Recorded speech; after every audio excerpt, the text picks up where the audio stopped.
Good morning, this is Heather Hoffman, and I have yet another technique to show you to create a background using the Unity Mirror Stamping Tool. This one, I've done a few different things with Distress Oxide inks. I've also used Distress ink refills. Today I'm also going to be using a couple of Distress ink refills. This time I'm going to be pairing them up with some white acrylic paint. This is my little mini mister bottle. I use white acrylic paint and I mix it about half and half with water. So I'm just using this to spray a little bit on.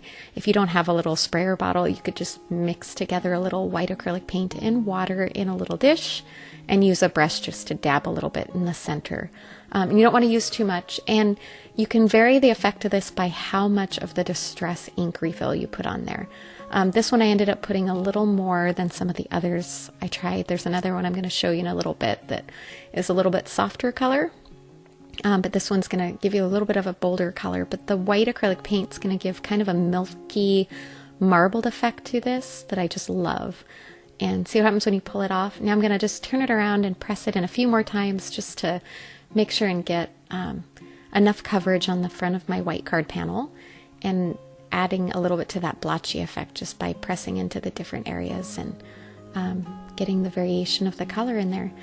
Now, once I finish that, that wipes off so nice and easy. The red rubber is so easy to clean, one of the things I love about it.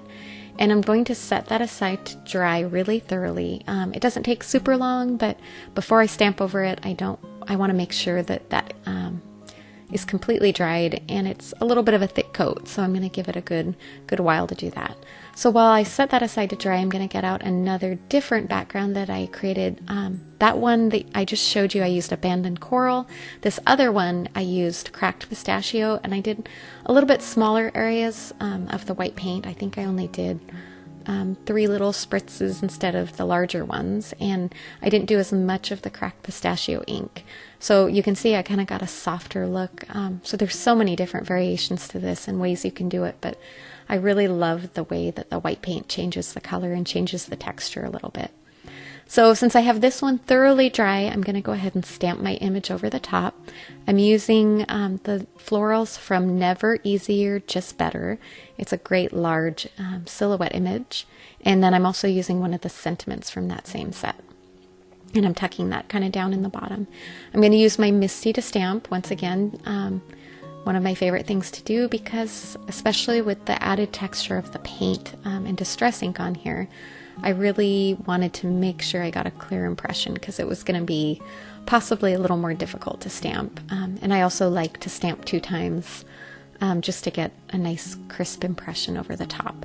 If you like the softer look, you don't need to do this. And if you don't have a stamping tool, you can still do this fairly easily. Just make sure and apply good firm pressure when you stamp. So as you can see there, I missed a couple little spots, and that looks just fine.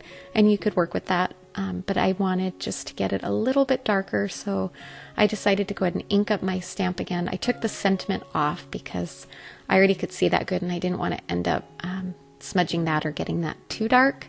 But I definitely wanted a little more dark image on my florals, so I added a little more ink, and I'm just kind of pressing in some of the areas that look a little lighter until I'm happy with my image.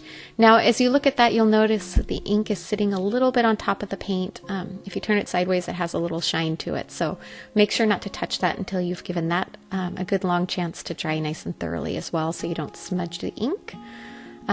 But I'm going to mount that on a card base. When the red one finishes drying, I'll go ahead and do the same thing over the top of that. And then I have a simple set of 2, all for very little effort. Thanks so much for coming by today. Hope you have a wonderful day.